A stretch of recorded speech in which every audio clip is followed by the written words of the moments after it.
இவருக்கு வணக்கம். இந்த சாதாரண பாறை ஒரு சிற்பியோட அடியை தாங்கினதுனால ஒரு அழகான கடவுள் சிலையா மாறி பல பேர் வணங்கக்கூடிய இடத்துல இந்த கோயில்ல போய் உட்காருது.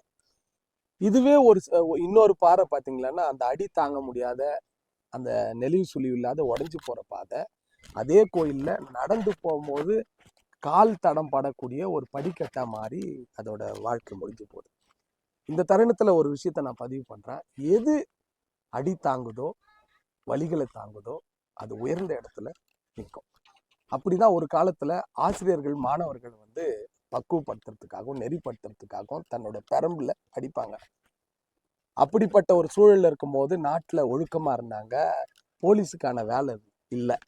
இன்னைக்கு பாத்தீங்களான்னா என்னைக்கு ஆசிரியர் கையிலிருந்து அந்த பெரம்பை பிடுங்கினாலும் குற்றங்கள் அதிகரிச்சு இன்னைக்கு போலீஸ் கையில பெரம்பு அதிகப்படுத்தக்கூடிய ஒரு சூழல் மாறி இருக்கு. அதனால அதே மாதிரி பெற்றோர்கள் கூட பாத்தீங்கன்னா தன்னோட குழந்தை எப்படி நீ அடிச்சிருவ, எப்படி அடிச்ச அப்படின்னு கேட்கக்கூடிய ஒரு சூழல் இருக்கு.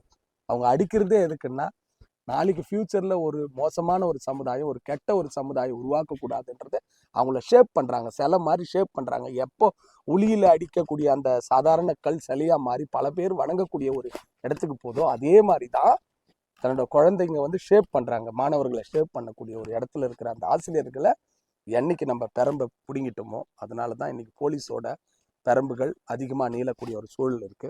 அதனால நம்மளும் பெற்றோர்களாகிய நம்மளும் மாணவர்களை அவங்கள பெரம்புல அடிக்கும் போதோ இல்லை அவங்கள கண்டிக்கும் போதோ நம்ம சப்போர்ட் பண்ணணும். மீறி அவங்கள கண்டிக்க கூடாதுன்றது தான் இந்த தருணத்துல நான் பதிவு பண்ணக்கூடிய ஒரு விஷயம். நன்றி.